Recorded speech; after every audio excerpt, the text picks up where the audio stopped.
Iuntzeko 8:20 minutu. Duela 25 urte, 1989 urteko otsailaren 20ean, Estatu Espainiarreko leku ezberdinetan lehen intsumisoak agertu ziren. Publikoki ezezko borobila eman zioten Armada Espainiarrari. Hala, mugimendu zabal eta emankorra izango zena sortu zen. Desobedientzia zibila erabiliz, derrigorrezko soldaduska indargabetzea lortu zuen mugimendua hain justu. 25. urte hurren honetan, desobedientzia zibilaren balioa azpimarratu dute garaian borrokan aritu zirenek.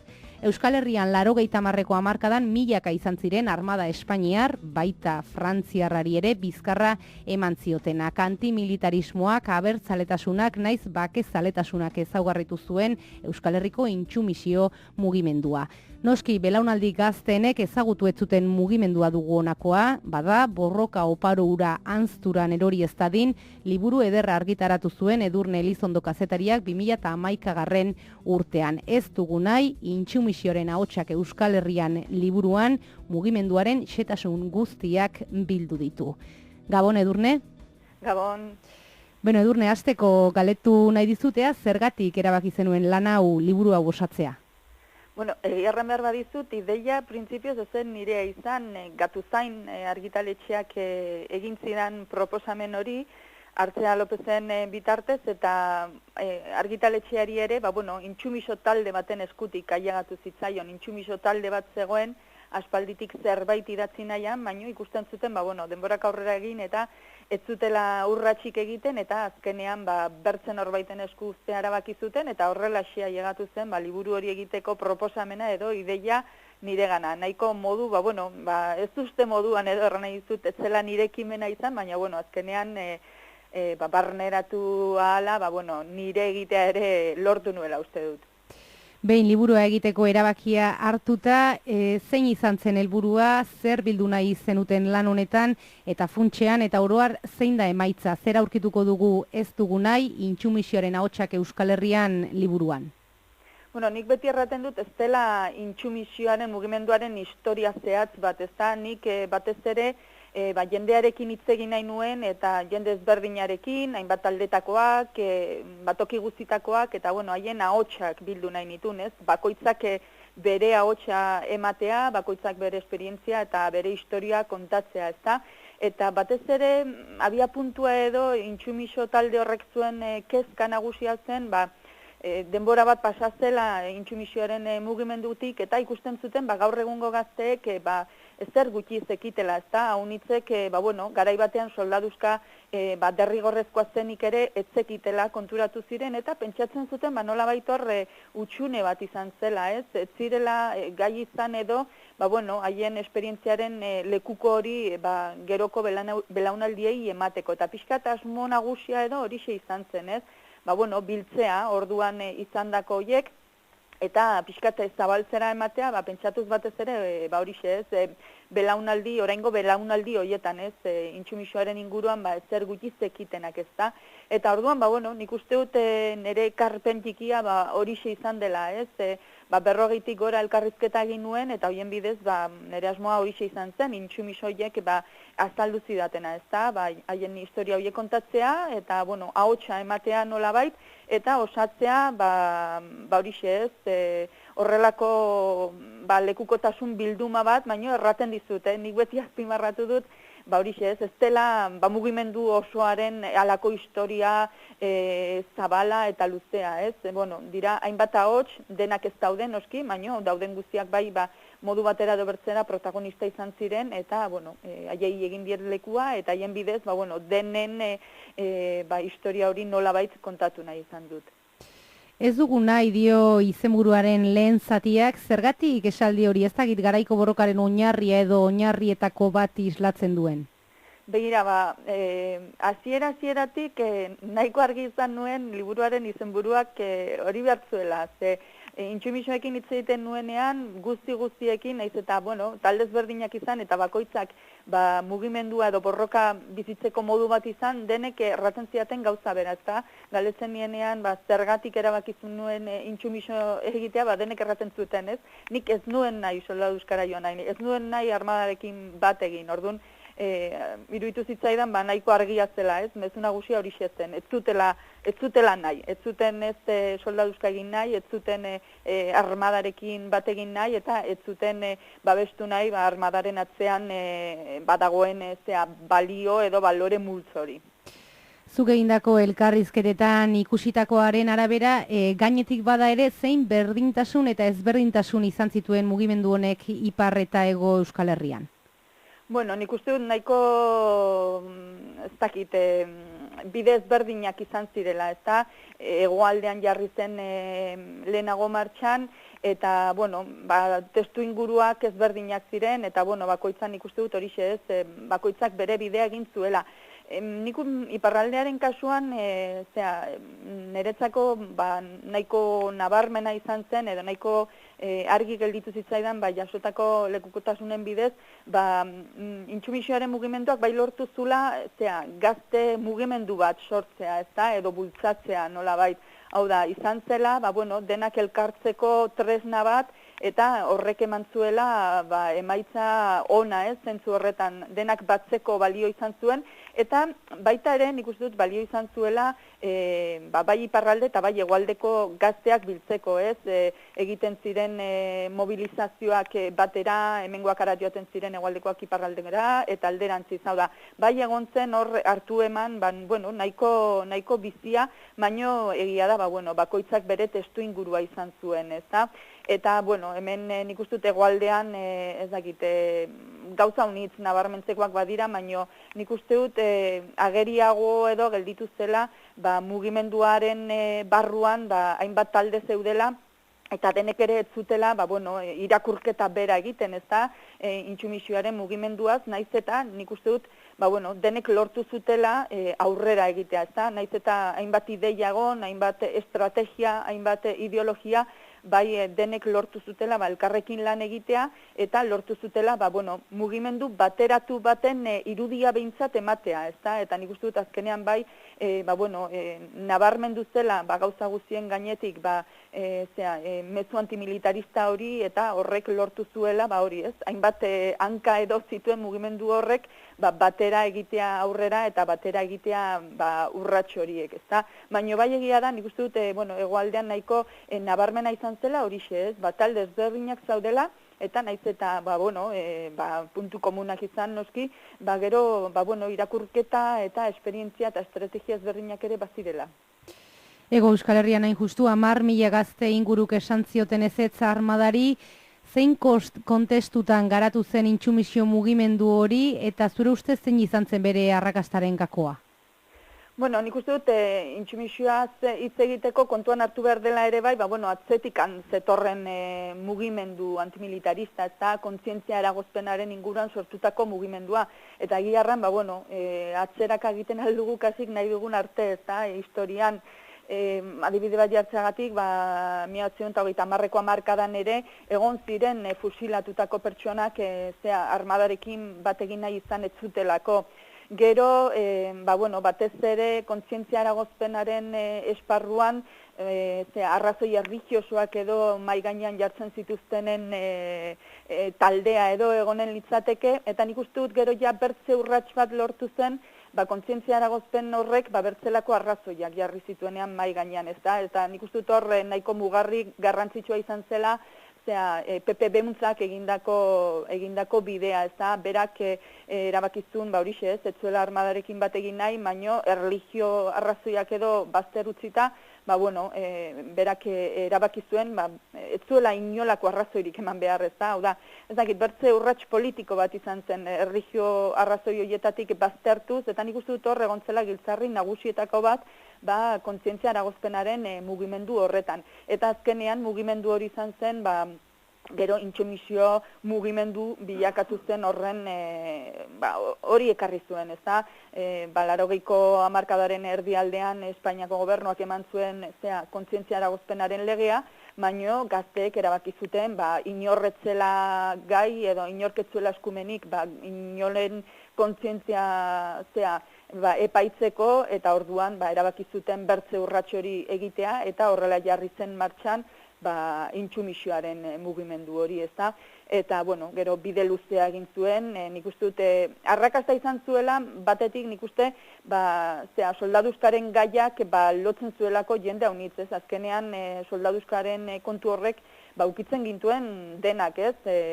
Gazteak, mutilen gazteak, haiek zirelako armadarekin bat egitera behartuta zeudenak, baino gero gizarte guztiak, ez? Bazun etxean edo lagun artean, soldaduzkara deitutako norbait, eta inork ez zuen joan nahi, hori sekulako etena zen, inork ez zuen bere borondatez egin nahi, ez gazten gehiengoak uko egiten zion horri, eta azkenean ikusten dut, erreza izan zela, gizartearen elkartasun hori jasotzea eta zabaltzea. Eta aldi berean, gainera nik uste, Espainiako gobernuaren jarrerak, intsumisoen kontrako edo haien kontra erabili zuen errepresio hori, jazarpen hori ere, nahiko garrantzitsua izan zela. Hau da, jazarpen horren bidez nik uste lortu zuela, oraindik ere jende gehiagok bat egitea haiekin, ez?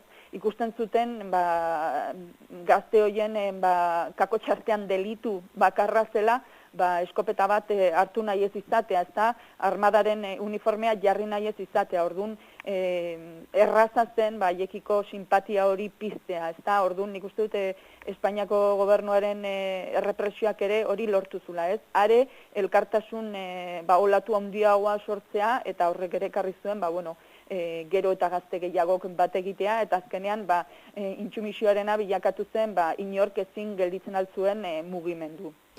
Eta mugimendu honetan dudari gabe ardatz nagusia desobedientzia zibila izan zen, hori izan zen tresna.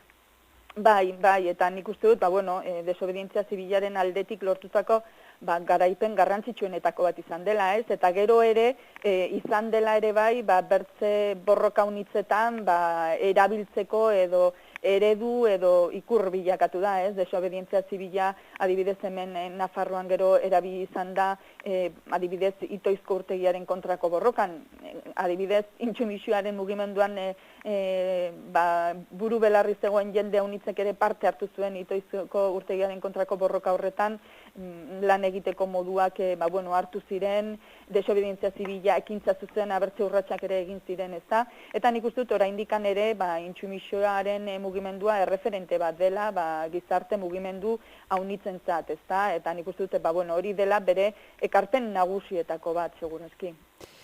Akaso esan daiteke zaila dela, ezta, garai hartako tamainako garaipena lortzea edo islatzea behintzat?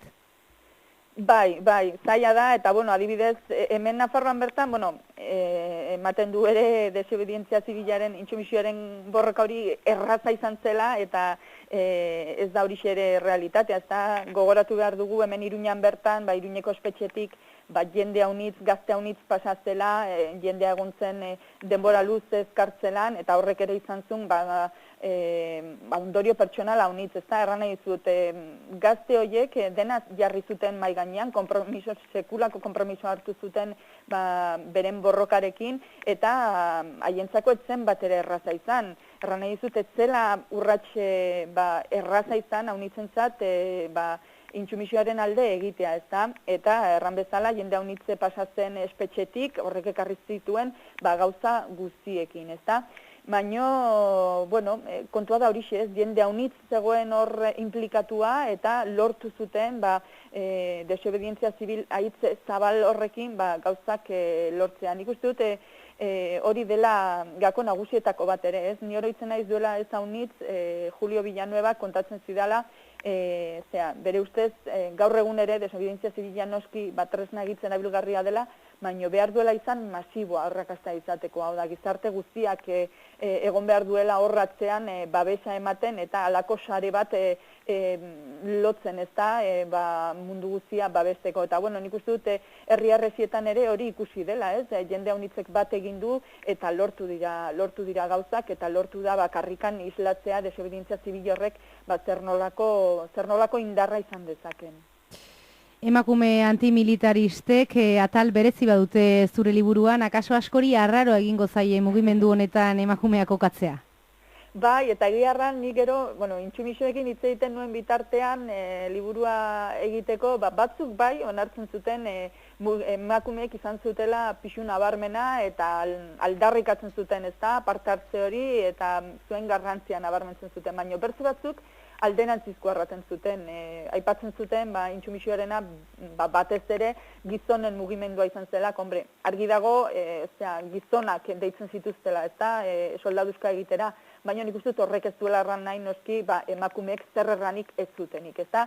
Orduan hor, elkarrizketatu nituen emakumeen artean ere, giarran, era guztitako iritziak jaso nituen. Batzuk erraten zuten, egon bai, baino gutxi erabaki zutela, bertze batzuk erraten zuten adibidez, emakumeen parte hartzearen bidez ere lortu zela, intsumisioaren mugimenduak edo intsumisioaren borrokak, izan zuen benetako izaera azaltzea. Izan ere hor, batzuk erraten zuten, intsumisioa soldaduzkaren kontrako mugimendu bat da, ez, militarismoaren kontrako mugimendu bat zen, ez da, orduan, emakumea unitzek uste zuten haien parte hartzearekin edo hori lortzen zela, hau da, erakustea, ez zela bakarrik soldaduzkaren kontrako borroka edo mugimendu bat, baizik eta arago joakizela, ez da, eta militarismoaren kontrako mugimendu bat zela, eta horrek noski gizarteko kide guztiak ukitzen gaitu, ez da, eta, ez dugu aztu behar, militarismoaren atzean, zer nolako balioak dauden ere, ez, matxismoa, autoritarismoa, eta, azkenean, erran bezala, horrek gizarte guztia jotzen du, ez bakarrik soldaduzkara joatera deituta zeuden gizonak. Orduan, hor erraten dizut, nik iritzi ezberdinak aurkitu nituen, baina, nik uste dut egon zirela emakumea unitz hor lehen lerroan intsumisioaren alde borrokatzen, eta nik uste dut haien ekarpena garrantzitsua izan zela. Eta behin liburua osatuta, sakonago ezagutuko zenuen zuk ere pentsatzen dut intsumisio mugimendua, zein sentsazio utzi zizkizuten egindako ikerketa lan eta elkarrizketa guzti horiek? Nik hainba gauza, ez, nabarmenduko nituzke batetik, nik batez ere nabarmenduko nuke, intsumisioaren mugimenduan protagonista izan ziren gazte horien guztien konpromisoa eta koherentzia, ez da? Nik uste dut erabaki zutela bide batetik aurrera egitea, eta azken muturrena gaino eraman zuten beraien erabakia, ez da?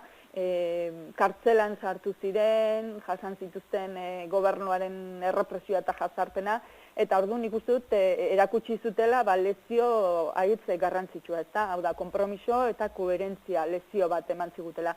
Eta gero nik batez ere harrituta edo gelditu nintzen elkarrizketak egiten nituenean, intsumisioaren garaian, erran bezala, hainbat talde zeuden, ez da, horre, kontzientzia eragozpenaren mugimendua izan zen, pixkat kanpaina martxan jarri zuena, baina gero sortu ziren bertze hainbat talde, eta bakoitzak ere, intsumisioa ikusteko bere modua batzun, ez da.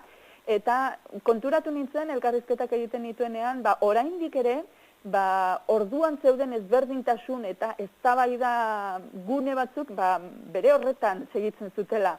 Iruditzen zitzaidan, horixe ez, bakoitza zegoela oraindik ere orduko bere posizio berean, eta, ez dakit, nik pentsatzen nuen akaso, denboraren distantziarekin edo, ez dakit, urrats batzuk eginen zirela, gogoeta batzuk aterako zirela, ez da, irakaspen batzuk, egongo zela horrelako, ez dakit, bertze irakurketa bat, ez da, distantziak emandako bertze irakurketa bat, baina kasu batzutan, sumatu nun hori, ez? Oraindik ere, orduan sortu ziren eztabaida batzutan, bakoitzak hor bereari eusten ziola, eta ez zirela, bertzelako urratsik eman. Buru gogorra izaten da maiz, pertsona edurne. Adibide txiki bat, ez da, adibidez, Iruñean, aipatu dugu jende haunitz pasatzen espetxetik, eta momentu batean espetxea bera bilakatu zen intsumisioaren mugimenduaren gune nagusi, ez da? Orduan, adibidez, ni oroitzen naiz, Bilbotik kritikak egiten ziren, aipatzen zen, nola kaso borroka, errepresioaren aurkako borroka bilakatzen ariote zen, ea mezu antimilitarista hori pixkat bigarren mailan gelditzen ariote zen, eta hor sortu ziren, eztabaida nahiko sutsuak. Eta orain, libururako egin dituen elkarrizketak egitean ere konturatzen nintzen horixe ez, orduko kritika batzutan segitzen zutela, oraindik ere bai alde batean eta bai bertzean zeuden orduko intsumisioa unitzek, ez da? Orduan, horrek bai, ez dakit, nola bai tarritu egin ninduen. Nik egia da, ez da, hori, kartzelak ere neurri handi batean baldintzatu zuela, adibidez hemen Nafarroan, intsumisioaren mugimenduak egin zuen bidea, ez? Baina nik bai, nik uste dut behintzat, mezu antimilitarista hori beti nagusi izan zela. Eta naiz eta kartzelan ere egon zenean intsumisioaren fokoa edo, naiz eta hemen errepresioak garrantzia handia izan edo pisu handia izan, nik uste dut beti ere lortu zela mezu antimilitarista hori gaientzea eta nagusi izatea, ez? Eta nik uste dut hori ere badela mugimendu horren garaipen handienetako bat. Tira, Edurne, tartean dirik etzaigu gelitzen, baina gaur egunera etorrita, 80. hamarkadoko borroka oparo hartako, zein balore edo molde uste duzu berreskuratu beharko liratekela edo behintzat hartu eta eguneratu akaso? Bueno, nik uste dut ez dagoela deus asmatzerik ezan, nik uste dut hor dagoela dena, ez, desobedientzia zibil horren bidea, eta, bueno, batez ere nik gogoratuko nituzke adibidez Julio Villanuevaren hitzoiek, ez, jendeak bat egiten duenean, lortzen denean, sare zabal hori lortzea, eta elkartasun hori zabaltzea, eta jakitea, bueno, urrats bat egin behar duenak, ez dagoela bakarrik, orduan lortzen aldirela gauza honitz, eta hori nik uste dut herri harrezien kasuan ere ikusten ari garela, ez, nik uste dut errantzen dizuana, egiarran intsumisioak ekarri zuena edo ekar dezakena ez da invento berri bat, baina bai erakusten du horixe, ez, batera mugitzen diren herritar horiek zenbateko indarra izaten alduten, ezta, eta azken finean horixe, ez, bidezkoak ez diren lege horien aurka, herritarrek haien esku ere badutela, botere handia elkartuz gero sare handi horiek, babes sare handi horiek lortzen badira eta osatzen badira. Edurne Elizondo, plazer bat, eskertzen dizugu benetan gaur hemen Infozazpi irratian izateagatik, ezakit amaitzeko motz-motzean zerbait gehitu edo azpimarratu nahi duzun. Nik eskerrak ematea zuei eta bertzerik gabe erratea horixe, ez, intsumisioekin pixkat sufritu nuela liburua osatzen gai korapilatxua delako eta konturatu nintzelako horixe, ez, zenbat gauza, zenbat alde, zenbat ideia zegoen hor barruan, baino bai horixe, ez, erakutsi zuten irudia, erakutsi zuten bat egiteko gai izan zirela, eta nik uste dut, lezio horrekin gelditzen naizela, eta horixe nabarmenduko nuke oraintxe. Eskarrik asko, Edurne. Zuei. Beste bat arte. Agur. Que está la Guardia Civil. ¡Oye! Que te vayas a la mili, que te estás haciendo un gili, que te vas a pervertir. ¿Ah, sí? ¿Cómo no?